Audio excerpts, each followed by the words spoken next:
We're going live. Hold on a second. Let me just. Hello, everybody. This is Christy from the Bayville Library. Thank you for joining us tonight. This is the third year in a row we've done this information session about the oyster gardening, and it's been very successful and people have had a great time doing it. So I hope that you guys will learn a lot and maybe volunteer to be part of the program. You can type your comments or questions in the chat. I will try to read them to Rob as we go along, but it's probably best to type them as opposed to chiming in during the middle of the presentation. But of course, Rob will take questions afterwards. Right. We are recording this program. It will be available on the Bayville Library YouTube channel. And I'm going to also send it over to Oyster Bay Library and Locust Valley Library, and they will probably post it in whatever fashion they post things. So, but you can definitely find it by logging on to the Bayville Library website and just going to our YouTube channel. So without further ado, Rob, take it away. Awesome. Thank you so much, Christy. Welcome, everybody. It's so nice to be here. I want to thank the Bayville Library. Christy's the one who many months ago said it's never too early to talk about oysters. So we put this on the agenda, and really excited that Locust Valley and Oyster Bay East Norwich also joined in, as well as Friends of the Bay. So thank you all for joining. I did put my contact information in the chat. So if you have any questions you want to ask offline or later, you can certainly do that. As Christy said, you can put your other comments in there. And if there's anybody who wants to put comments about, if you're a previous gardener and you want to put some comments in there about your experience, please do. So give a little bit of extra flavor to it for the new gardeners. But we're here today to talk about oyster gardening 101. I'm not sure, I can't see everyone who's here. Is Mayor DeVita on the line? Yes, I am. Yeah, Mayor DeVita, would you like to just give a brief introduction, say hello? Hello, everybody. Welcome. Hopefully everyone who's on board tonight, I see a lot of friendly and familiar faces. You're embarking on a great adventure, so to speak. This program started out, as Rob can tell you, as a very small program, but had tremendous community interest. And it basically has spread like wildfire to all the surrounding communities, and all with one goal, and that's to help us clean up this water. The Oyster Bay and Cold Spring Harbor estuary. So this has turned out to be a great educational experience, a great experience for young people to get involved in, even get community credits, and really is educational and fun. And I always like to tell people and those who've done this in the past know it's a lot of hard work, but not that much. It really is a lot of fun, and people getting to know each other. It's a real community event, and we just every year keep seeing it growing bigger and bigger. Thanks to the efforts of so many people, many who are on this Zoom meeting, and many who aren't, or maybe couldn't make it, or old hats who already know what's going on and are ready to dig in right away. So I'll turn this back over to you, Rob, who's in many ways the heart and soul of this program. And we wish everybody a great year this year. Thank you so much, Mayor. And Mayor DeVita deserves a lot of credit. The oyster gardening program began 5-6 years ago now, in 2017, in just as an idea in Laurel Hollow, and he's been very gracious host for the past 5-6 years. And it wouldn't have been done without one of their trustees, Jeff Miratello. I think Jeff's on the line, but we just want to shout out to Jeff for all that he's done over the years to get us to this point. So let's begin. I am the coordinator for the Oyster Bay Cold Spring Harbor Protection Committee. I also have another job over in the Bronx, where I am right now, as the waterfront director of SUNY Maritime College, where we also grow oysters as part of the Billion Oyster Program. But for tonight, we want to just raise your awareness about the conservation efforts of the Oyster Bay Cold Spring Harbor Protection Committee, what we're doing in your watershed. We really want to excite you about becoming part of the oyster gardening crew. So to do that, we'll tell you a little bit about the Protection Committee, why we love oysters, what oyster gardening is, and then we're going to share some of our success and invite you to become part of it. And along the way, I hope either from people chiming in with Christy, or I'll stop at a couple parts during the presentation.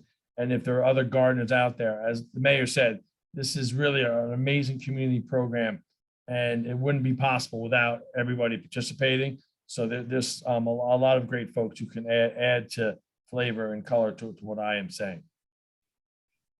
So this seems like an innocuous question to start with. Why do we care? And I think that's an individual answer for everybody, but in general, the water and our harbors are probably the best part of Long Island and why we live here. And so I think we want to protect it, and we want to avoid closed beaches and closed shellfish areas. Not to mention the selfish reasons of, keeping our property taxes up, and all those good things. So the Oyster Bay Coastal Harbor Protection Committee is an intermunicipal protection committee. We have 11 members, which includes 9 villages, the town of Oyster Bay and Nassau County. What you're seeing here is a watershed map, courtesy of Friends of the Bay and their watershed action plan. The colors represent the sub-watersheds of Oyster Bay.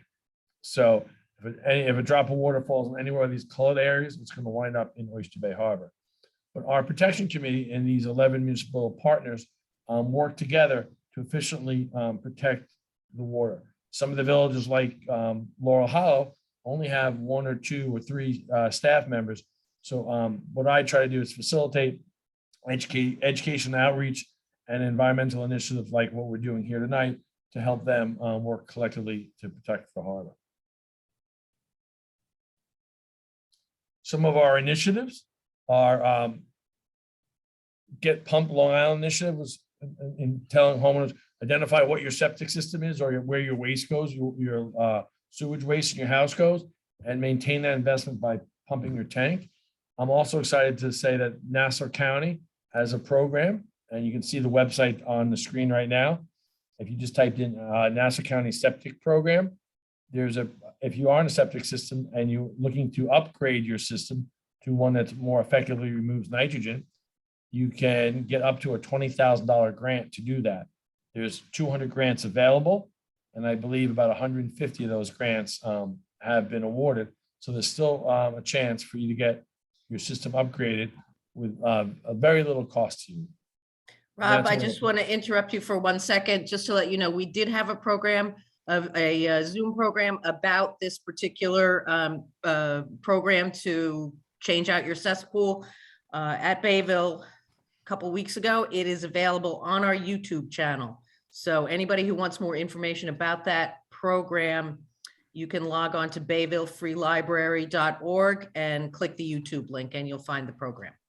Awesome. You're so on top of it, Christy. And was that Kat who gave that presentation? Yes. Great. So the young woman who gave that presentation she's works with North Shore Land Alliance. She's on a grant to help facilitate homeowners applying for those grants. So watch that YouTube video and reach out to Kat, and she'll be able to walk you through the process. So I encourage you to do that. Currently, right now in all of Nassau County, Bayville leads the number of applicants for the septic systems. We also have a program on scooping the poop, picking up after your pet waste. Unfortunately, I'll talk a little bit about some of the success stories we have done as part of the Protection Committee and the Oyster Gardening Program. But one of the things that we just learned through one of the studies we funded was pet waste in Southern Cold Spring Harbor is evident on just about every sample that we tested for. So we need to do a little bit better job of picking up after our pets. One of the things we really noticed, and this is where everyone's supposed to be going ooh and ah, especially if you've seen this presentation before, because I went overboard this year on graphics. You guys see if you can tell, but on this graphic this year, I actually added the years on which these different areas in Cold Spring Harbor closed. And this was the trend that we saw that caused us in part to start the oyster gardening program, excuse me. But in 1970, below the sand spit was closed to shellfishing, indicated by the red area. And then in 1977, that red line increased from the lab director's house to Cold Spring Harbor Beach Club in this red area. And then in 2015, a seasonal closure from May through October, in the middle of October, extended here. And then just this year, a few months ago, they extended the shellfish, the seasonal closure, even farther out. So this a worsening trend in water quality is something that is alarming, should be alarming to all of us, and something that we wanted to address and do something about. So why oysters? And there's a lot of reasons to do oysters, but for the protection committee, we wanted to raise awareness and educate people about the water quality. And so here you can see some of our gardeners here doing their thing. And while oysters do a lot of good ecosystem benefits, which we'll talk about in a second, our main focus is really getting people with their feet wet and their hands muddy, getting down to the water's edge a couple times a month during the summer, giving them an excuse to go see their beaches and see their waterways, so that we can have these conversations about why their water is so important and how we can all work together to improve it. These are the graphics I'm telling you about. Fantastic, excuse me. But as the mayor said, it really, really is oyster gardening. It is about educational awareness, is about improving the water, but it really, really is a lot of fun, even when there's some creepy guy photobombing in the background. Okay, so why oysters? So oysters have had a historic decline, not just in Oyster Bay, Cold Spring Harbor, but throughout the country. Oyster reefs were a common habitat at the turn of the last century, and now they're a small fraction of what they were at that time. Some say as many as 90 to 99% of oyster reefs are gone. And that's a real loss, because the oysters provide improved water quality, can enhance habitat, and provide some coastal resilience. One of the most famous pictures of oysters is probably this one, where you have the two tanks, one without oysters and one with oysters, to show you in just a couple hours how oysters can filter the water and improve water clarity. And by incorporating algae into their bodies, can help remove nitrogen from the system. The clearer water,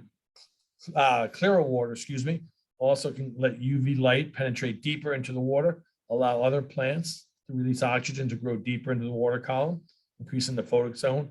And the UV will also help break down bacteria, which can also improve water quality. Rob, I don't mean to interrupt. Are you trying to post pictures, because they don't seem to be coming up? Are you seeing the slideshow? I am not. Is anyone else? Yes. Oh, you are? Okay, then it's me. Never mind. I'll figure it out. Okay, all right. That scared me. So everyone should be seeing a slide right now that says habitat enhancement, which after water quality is the next thing that oysters can help us do. And I'm really proud this picture on the top is actually our oysters a year or two after they were put on the bottom of Cold Spring Harbor. So not only do oysters provide habitat for themselves, but also other fish and fish and crustaceans. And it not only benefits the fishery of the oyster shell fishery, but it also benefits commercial fisheries. And this is about as high tech as I'm going to get today with graphs. But just to really show you that within a year or two of an oyster reef being established, how quickly used by other organisms, other fish in the area come. So habitat enhancement is really one of the key things for oysters. That's why they're often called ecosystem engineers.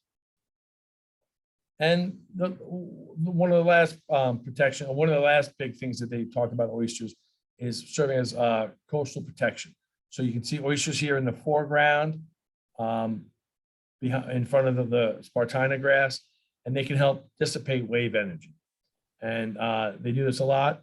I know the town of Oyster Bay has proposed potentially doing this along West Shore Road in West Harbor to provide some protection in areas along the western side of Oyster Bay Harbor. So what is oyster gardening? Really, it's just babysitting juvenile shellfish to help them reach maturity through a little TLC. In nature, a mature oyster can produce millions of offspring in hopes that one or two of those survive to maturity. We hope our record is a little bit better than that. And we have been able to easily ensure about 90% of our oysters or more reach maturity. So I like this slide because it shows you each stage of oyster gardening. This picture here with the son and looks like his dad, they're holding about a bag full of about 1,000 oysters. This would be in early June or mid-June. These young ladies are actually measuring the oysters. You can see the oysters are about the size of a fingernail when we first get them. And then in the next picture, in a couple months, the oyster cages get fouled, so we have to clean them. We sort them here and we can measure them. You can tell this slide here with Evie is probably towards the end of the season, maybe late August, early September. And the oysters went from about 12 millimeters, a quarter of an inch, to about 2 inches in size. If you ask Jeff Miratello, he's a fisherman, he'll tell his oysters grow 1.5 feet in size. Oops, sorry. And then this last little guy here is taking a bucket, and we take the oysters at the end of the season, and we put them back into the bay, out of their cages, and onto the bottom into a protected area called a spawner sanctuary. And I'll show you where that is in just a little bit. Are we doing okay with questions, Christy? We're all right? We're good so far. I don't see anything in my chat. All right. Very good. So as excited we are about this program, we can't take credit for being original. The oyster gardening programs go by a variety of different names all across the country. From probably the biggest one on Long Island is the SPAT program, the Suffolk Project in Aquaculture Training, run by our friends at Cornell Cooperative Extension. And then I work closely with the great folks at the Billion Oyster Project here in New York Harbor. But we have folks in Jersey and up in Rhode Island at Roger Williams, down in Chesapeake Bay, in Florida, and South Carolina, North Carolina. So all across the country, folks are doing very, very similar programs. And I would put a shout out to that Save the Great South Bay has hosted a couple trainings. So if you go to Save the Great South Bay, you'll see information about these types of programs and particular spawner sanctuaries. For our program, it really is a community effort. So we have Cornell Cooperative Extension providing the technical expertise and the shellfish that we use. The protection communities I work for. Friends of the Bay is hosting this outreach event and has helped us in many, many different ways. The villages of Laurel Hollow, Bayville, Cove Neck, and many others have sent out email blasts to their villages. They host us at their beaches, and they really, really encourage their residents to get involved. The Waterfront Center hosted a community garden last year and is doing a lot with research and education for school groups. So if you have a school group that wants an education program, I encourage you to contact the Waterfront Center. They can do one on oysters and oyster gardening, or they can do a myriad of other programs. As well, my probably most famous thing here is we have the Bayman and the Oyster Company on the same slide, actually working together, because everybody sees that this is a win-win for the environment, for our local economy, and for our local fishery. So a little bit about oysters. Oysters, when they're a year, probably 2 years old, they become sexually mature. The adults and release the egg and sperm in the water. And then for about 2 weeks, they're free swimming larvae. When we do this, the oysters that we have, this is all controlled in a hatchery. It's literally going on right now, or our oysters probably had this happen maybe a month ago. And then at some point, they settle on something hard, and that's called spat. And this is at the point where we get them. And as I said, once again, in 2 to 3 years, they'll become sexually mature and the process starts all over. But this is really important to see that they become attached to something so that they're a sessile organism when we get them, and we can put them in a cage and they're going to grow really well for us. The type of oyster we're doing, regardless of the different growing techniques, is an Eastern oyster. So this is the oyster that's common, obviously, on the Atlantic coast, on the West Coast, and some other areas. they have different oysters, but whether it's Maine or Maryland, these are the oysters that are most common. The two different types of oyster, or the way the oysters are grown, are single stud oysters or spat on shell. Only difference is the size of the material that they landed on at that stage when they became spat. The single stud oysters probably landed on a very small piece of crushed shell. Could be an egg shell, could be a clam shell, could be an oyster shell. The size of the speck is so small that as they grow, you don't even see it there.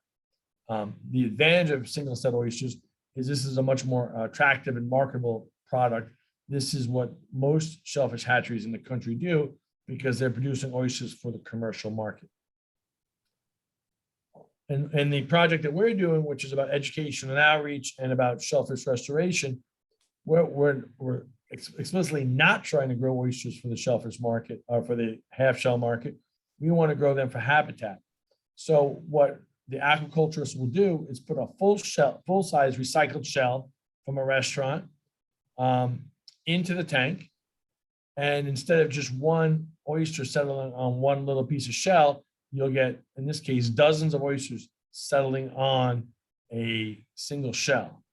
As they grow and mature, they become a clump of oysters like you see here on the bottom right. And for obvious reasons, you can see why this is not attractive to commercial harvesting or the half shell trade. So, but it is very attractive to fish and other organisms on the bottom of the bay that are looking for nooks and crannies, a place to hide or feed. So we are, and what we do here in the Billion Oyster Project, when I'm in here in New York City, is we focus exclusively on the spat on shell, trying to dissuade people from harvesting the oysters. In our program here in Oyster Bay, last year, I'm very excited for the first time, we grew both single set oysters and spat on shell. And the area that we grew them depended on whether it was open for shellfishing or closed. So when you saw that map where there was closed shellfish areas in Coastal Harbor, we would grow spat on shell. And I'll talk about that in just a second. Okay, so specifically, what is an oyster garden?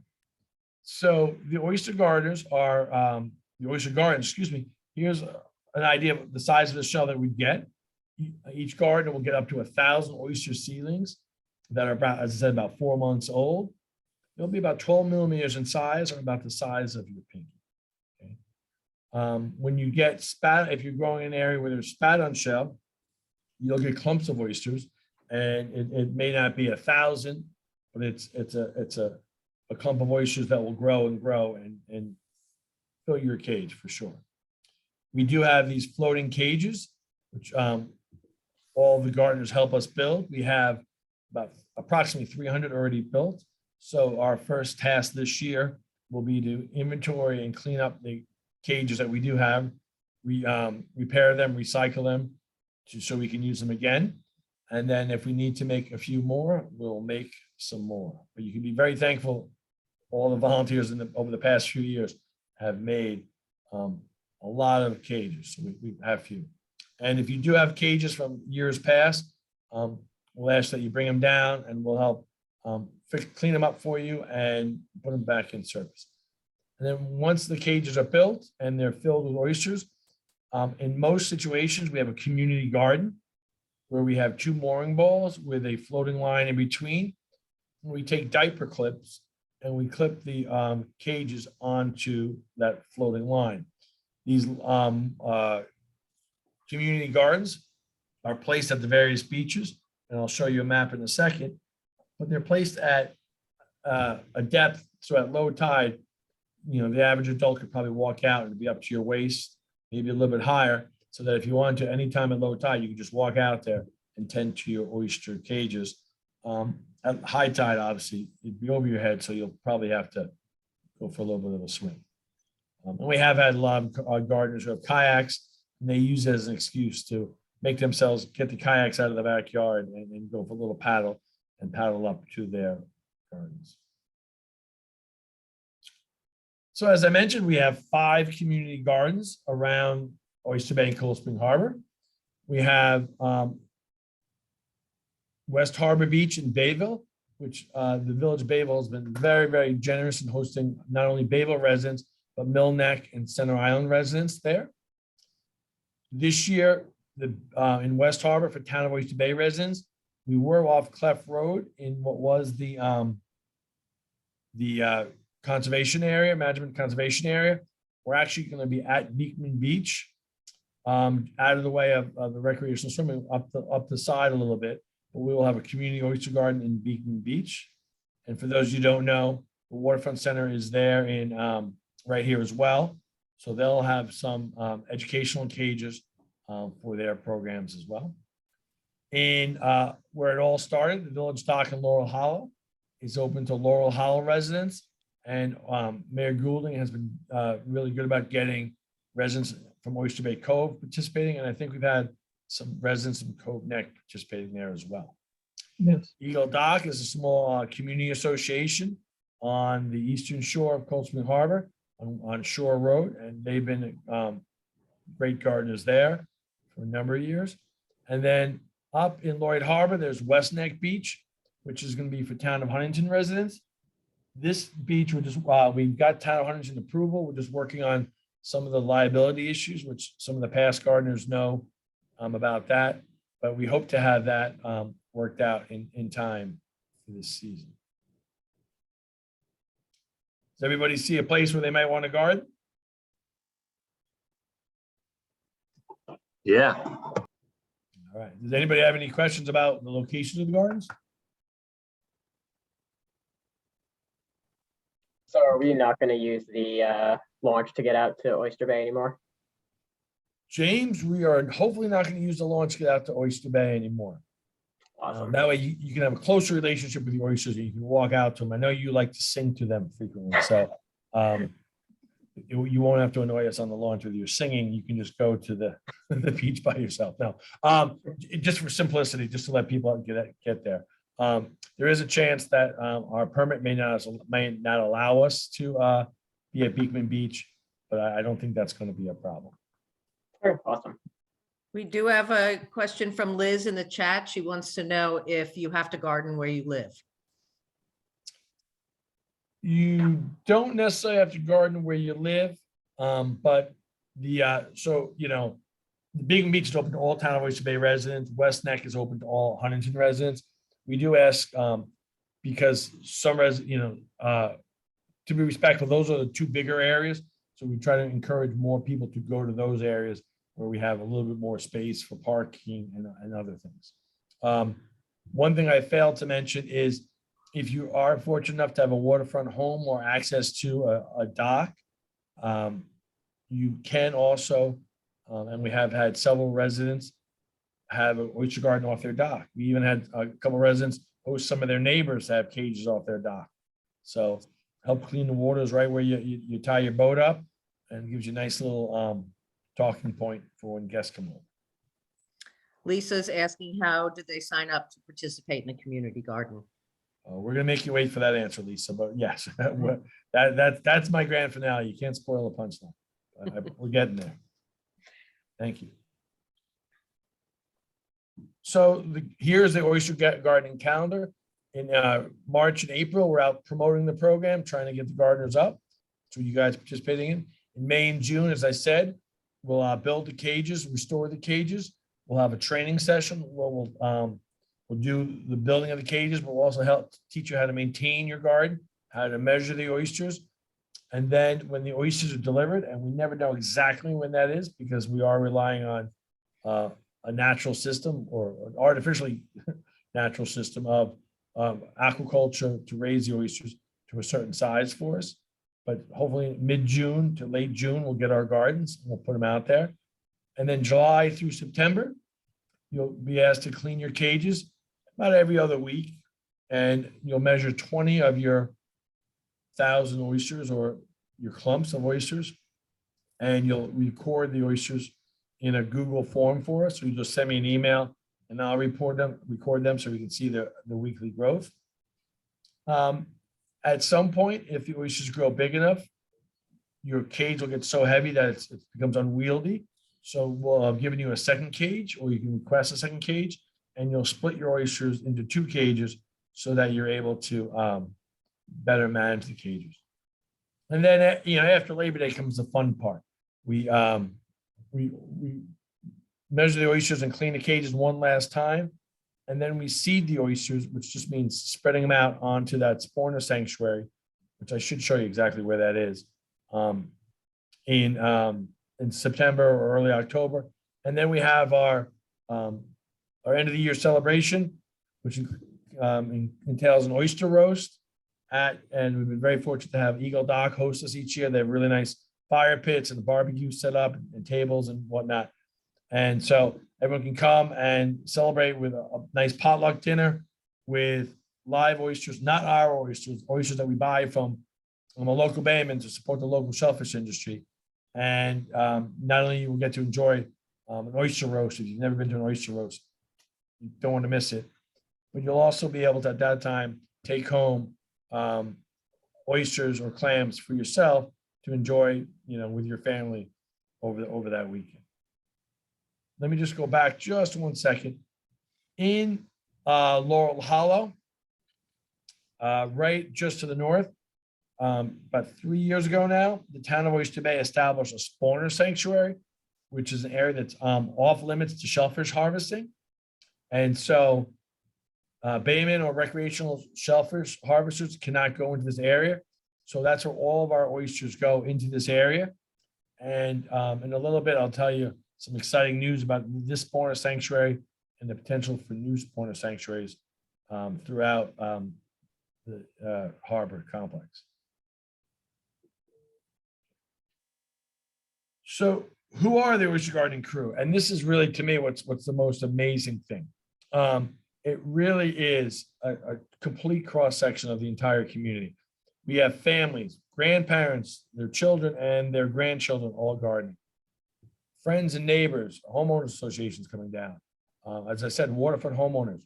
We've had students from most of the schools in the watershed coming down. They're either doing it for community service, research to explore career interests, doing it as a club activity. Absolutely fantastic to see the students down there and getting involved. We now have Girl Scouts, Boy Scouts, Brownies, Cub Scouts, and Sea Scouts all very involved. I should say the Sea Scouts and some of those groups were sponsored by Rotary clubs, Kiwanis clubs, Lions clubs. So really, really good to see all aspects of the community involved. St. John's has a blue-green theology group that has been instrumental since the beginning of this program in being involved. We have the North Shore Garden Clubs involved as well, which is fantastic. We've had Sewanaka Corinthian Yacht Club involved, Sagamore Yacht Club involved, and we actually had elected officials involved, not partisan, but these are the elected officials actually either that came down themselves at least once or had their interns coming down and working with the community cleaning oysters. And Jeff, this next slide is going to really impress you, Jeff. This one's for you. Oh, no, it's not. Oh, I missed it. Oh. No, it's 2 slides, Jeff. 2 slides. Just wait, you'll be very excited. But the bottom line is we started this program for education and then raising awareness. So our goal is to engage folks. And as Mayor DeVita says, it's unbelievable how many people are becoming involved. Right now, and my picture in the lower left is a Girl Scout troop that's been involved for a number of years. Phenomenal. Some of the young ladies there are doing their silver or gold awards as part of the Girl Scout program. We had Boy Scouts doing their Eagle Scout as part of this program. So it's absolutely exceeded expectations there. But we were so successful at all these oysters, we didn't know what to do with them. So as I said, we're very fortunate that the town of Oyster Bay created a spawner sanctuary. And here you can see one of the original oyster gardeners, Joe Crosdale, is diving on the sanctuary, proving that our oysters are there and how well they're doing. And the last part, and this will tie back into the sanctuary, is research. Here, this is actually Dr. Alan Freeman from Adelphi University. He has been instrumental in bringing his graduate students and undergraduate students down to do surveys of the existing oyster population. surveys before the spawner sanctuary was set up and while the spawner sanctuary is set up. And some of his research has indicated to us that we do have naturally recruitment of oysters in Cold Spring Harbor, which is really, really essential to growing the population. What he's showing you here is actually his little device. It's a GoPro camera where we installed, and he did time-lapse photography to see the number of predators in the area and usage of the area. This is prior to setting up the spawner sanctuary. So it'll be really interesting to see if we deploy those GoPro cameras again, what new activity that it might be because of all those oysters.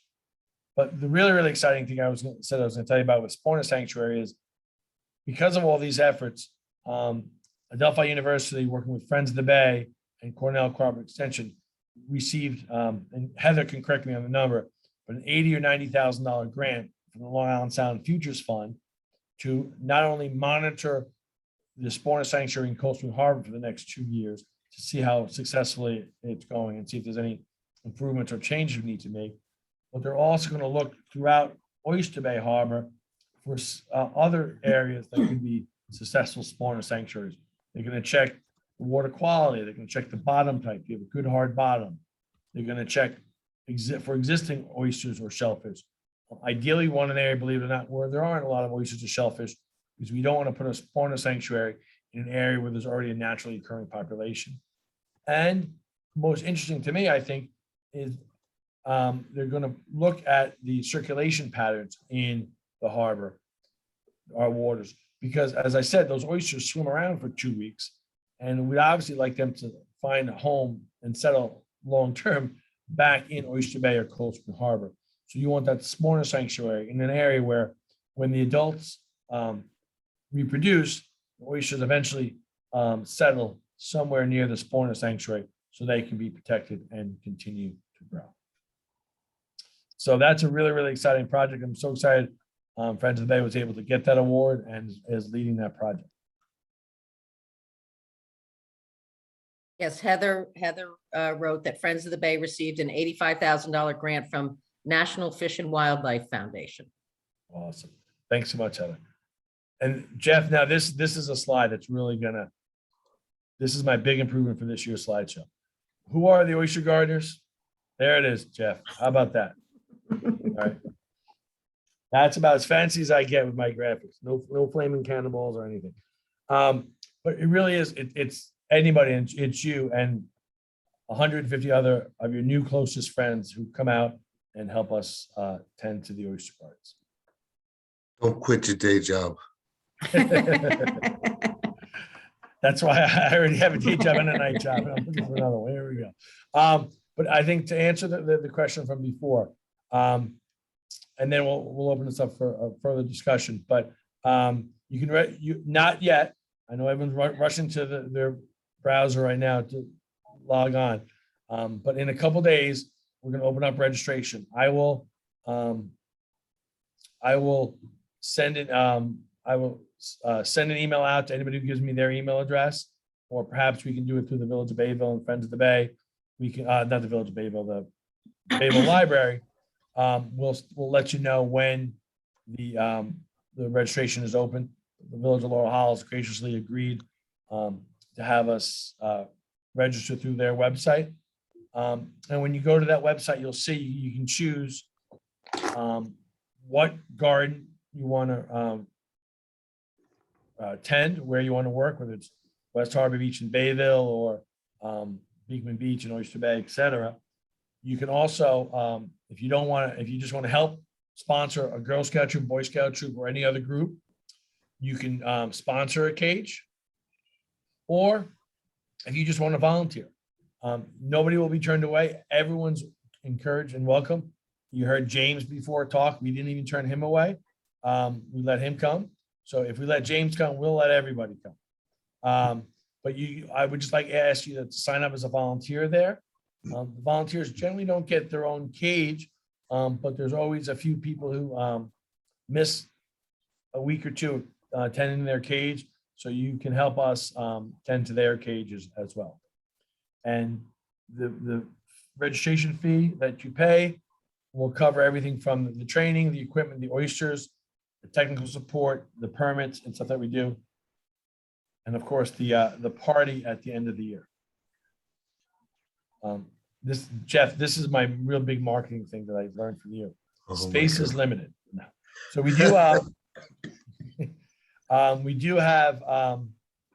100. Our goal is to have about 25 gardens in each of those community gardens. Laurel Hollow always tends to have about twice that amount. But if we had about 25 gardens in each of those community gardens, we would have about 150 gardens. And that's about how many we've ordered about 150,000 to 175,000 oysters. So that's what we're looking to do. But we certainly want to as many people from the community involved as possible.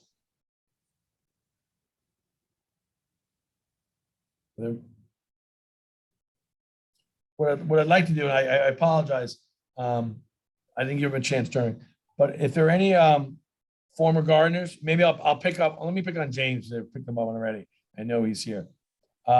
James, could you just tell us a little about? I think last year your first year gardening. Yeah, last year was my first year. So I'm hopeful that you want to do this again, which is great. What advice would you give to a new gardener, somebody who's thinking about doing this? For someone who's thinking about doing it, I mean, I honestly, for me personally, it was a way to give back to the community that I enjoyed so much growing up around. And it was another way to, get back out on the water after, not being out there for a little bit, especially in Oyster Bay. So I would just say, you really get to reflect on the impact you make over time and get to spend time outside, in the water and just interacting with a great group of people too, who all have the same mission in mind. Great. James, can I share your news, which is not news anymore? Yeah, sure. Okay, so by way of a bad joke, I'm sorry, James. James used it as a cheap date too. He brought this nice young lady down, and now they're engaged. Yay! I'd like to say that we're not taking any credit for it. But this is the second couple that we know of that were oyster gardeners and now are engaged. Or the other couple's actually married, and now they probably have a child, and they were expecting last season, so they probably have a child now. So great things happen when you oyster garden. Are there other gardeners out there who want to share a little about their experience?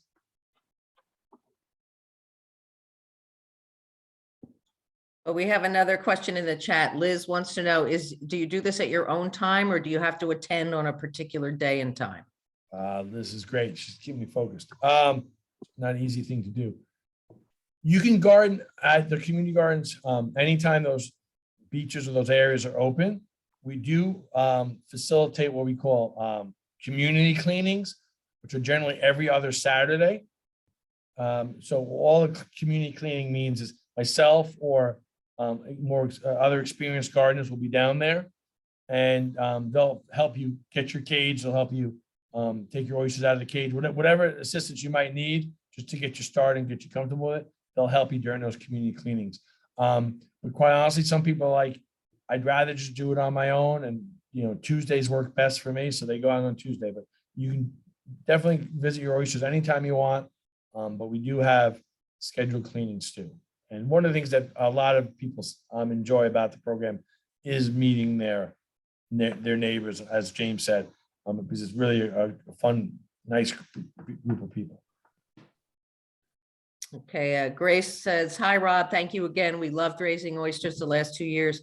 Where will the cages be ready for pickup in Bayville? Or when will the cages be ready for pickup? So Grace, you're going to come down and meet me in the next month or two. I'll be putting out the calls for volunteers, and we'll go down. All the cages are right now at the Waterfront Center in the Western Waterfront, which is town and state property there. But they've nicely hosted them there for us. So we're going to dig the oyster cages out, and we'll spend probably a couple Saturdays. Once again, it's not mandatory. We encourage people to come. It's another nice get together. We spend a couple hours on a Saturday morning or Sunday or whatnot, repairing the cages, getting them ready. And then once they're ready, probably during the training, and then a couple days after that, oyster gardeners will be, most of our communication is done via email. I'll send you an email and say, hey, come on down such and such time and come on and pick up your cages.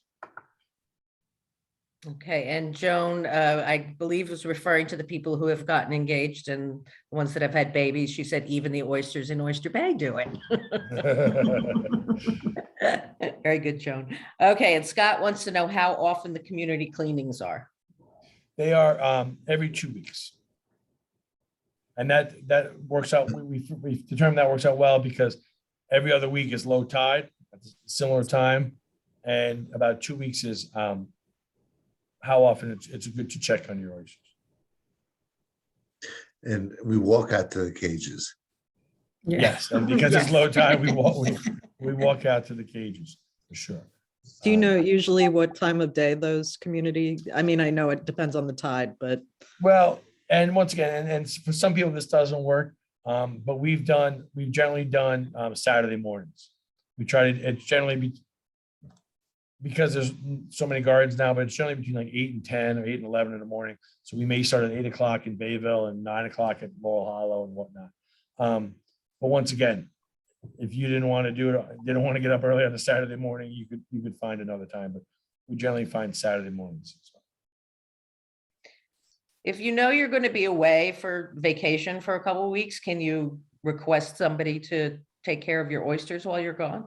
As long as you give me the key to your house and tell me how long now. Yes, of course. And that's one of the things that volunteers and everybody helps each other out. If you're fortunate enough to take a vacation, hopefully vacations are coming back. You could leave your cage for and miss a 2-week session, or quite often we do a scan of the cages. If any cage needs a little extra TLC because somebody's away or whatnot, we'll take care of the cage.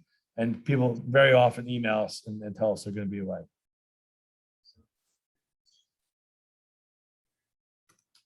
Quick question, Rob. Are we going to be doing spat on shell for all of them now, or is it going to be singles for? Good question. No, I think still predominantly we're going to be doing single set oysters. But last year, I've been lying if I told you the exact number. We probably did about 90% spat on shell or single set oysters. And 90% single set oysters, about 10% spat on shell. I think we'll increase that maybe to 20% spat on shell. But in areas where it's closed waters, let me just quickly show people this real quick. So if everyone can see my cursor here, where I showed you in southern Cold Spring Harbor, this is closed waters, and a line essentially across here in where the population is in Oyster Bay, these are closed waters. So at Beekman Beach and Eagle Dock, we'll certainly be doing spat on shell. And as we did last year and other years, we will also do spat on shell in other areas so people can see it. And if anybody wants spat on shell, I'm certainly happy to provide them. The single set oysters, I think we all agree, are a little bit sexier and cooler to look at. But the spat on shell, as you said, really form good habitat and good structure, and are harder for human harvest and also harder for some of the predators. Jamie asks, will our names be on the cages? That's some of the fun. We have these very nice little aluminum tags with an identification number on that were required by a permit to have on there. So your cage will have a little tag, but I think people have a lot of fun with their unique identifier. So they'll write their name on the cage or the name of their cage, and they'll put a floaty toy, whether it's a bath toy.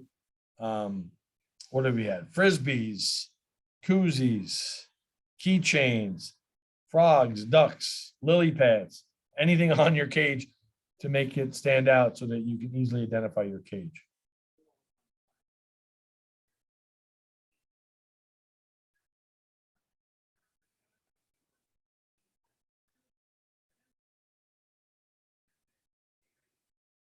Hey, Rob, Yes. I just want to give a story about the genesis of this program, and how it's become so important. This really all started, Jeff Miratel's on the phone. He's one of our great trustees in Laurel Hollow and our harbor master. And for a long time, he kept bothering me. There's this thing we should be doing. It's really, and he explained to me about standing in the mud and cleaning, muck off cages. I'm like, "But Jeff, are you crazy?" And he was after me. And finally, I sent out an email to the community. And much to my really surprise and shock, we got on that one email 200. Now we have only 600 or so families. We got 200 responses of people wanting to do this.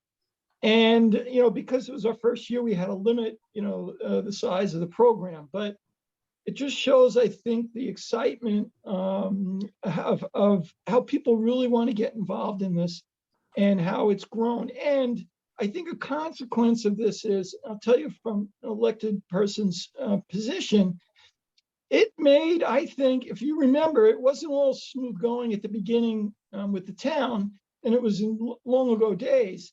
And I think they saw the reaction and they came fully on board. And it took a while, but they agreed to the sanctuary, which people shouldn't forget. The bottom of these waters is town of Oyster Bay waters. So we needed their permission and cooperation in order to form that sanctuary, and they did. And we think, as Rob and Heather and I met with the town of Huntington only a few weeks ago, I think they too see the exuberance in the community and are now doing reversal and coming on board. So the more people, the better. And I think it's all been a great success. Just on that point too, I think if for the gardeners that are on here and the people who really support this program, you should be incredibly proud, because not only has it grown phenomenally in Oyster Bay and Coastal Harbor, but I know on this call, we have folks from neighboring harbors who want to get involved in their harbors. And so I think hopefully to the west, maybe in Hempstead Harbor, we'll have gardens going this year. And then I know Barry Udelson, who's with Cornell Cooperative Extension, has worked with us closely.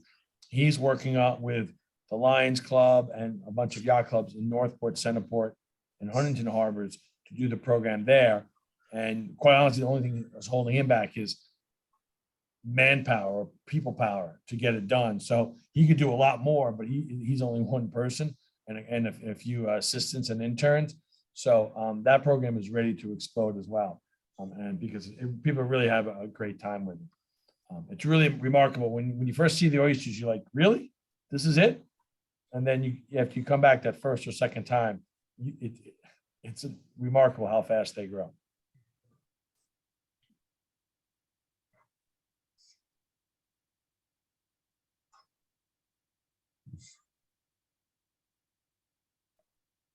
Rob, how heavy did the cages get toward the end? Heavy. I'd be a big sack of potatoes. My Irish grandmother would be proud of me for comparing it that way. They really do get heavy. But it's not a surprise, because every 2 weeks you're going there and they're getting heavier and heavier.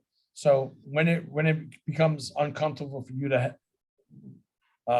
move the cage around, you just bring your other cage in and divide the oysters up. So it's not so bad. And then, as I said, there's always, if you're there during a community gardening session, there's always people there to help you. So we're happy to do that. I should mention too, the cleaning only really takes 15 minutes, 20 minutes, start to finish. I think people generally stay there half an hour to an hour just because you're at the beach, you're there with friends, and they tend to help out with other folks. But it's really not a big time commitment. It's as much as you want to give. And then if you miss, as I said, if you miss one weekend or whatnot, it's not a big deal. Rob, how many people typically are there to each garden? So yeah, that's a great question. It depends on it could be one or it could be a whole family, it could be an entire Girl Scout troop. It's however people want to do it. So We understand $175 is not an insignificant amount. So if all the neighbors on one block want to chip in and do one cage, that is awesome.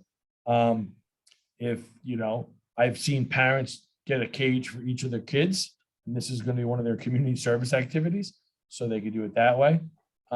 It's however they want to do it. Some of the church groups get multiple cages for their, all their participants. It's however you want to do it, but it's easy. It's certainly easy enough for one person to attend one cage. And it's certainly not unreasonable to have a single family group do multiple cages. Thank you. And Rob, the kids get letters for college. I've sent letters for college. I've sent letters for extra school time. Sure. So for community service, so as I had mentioned, there were silver, gold awards, the Girl Scouts, Eagle Scout awards. There was a whole Boy Scout troop up in Bayville this year and at Laurel Hollow. Not only doing their cages, but being tremendously helpful to other people, helping them with their cages. There have been students there's a student right now doing a research project with the Oysters for school credit. I know we have a couple students on the call right now that are looking to intern with the program this year. So we'll have a couple college students working as interns with us this year, helping us out as well. So there's a lot of different reasons to do it. And the celebration is a good time. Absolutely, absolutely. Lisa says that thank you very much, and she's looking forward to gardening. That's great. I'll hang out for another couple minutes, but before we go, if anybody wants to just shoot me an email with your contact information, I'll be sure to put you on the mailing list for this year. When that link at the Laurel Hollow website opens up, we'll be sure to let you guys know that. I encourage you to refer them to the Bayville Library or the other library sites where they'll have this video loaded up so folks can watch it. And we look forward to having, really another fun summer. It's really been the highlight of my summer, I can tell you, for the last 6 years. And especially throughout COVID, it really brought the community together and was a nice project.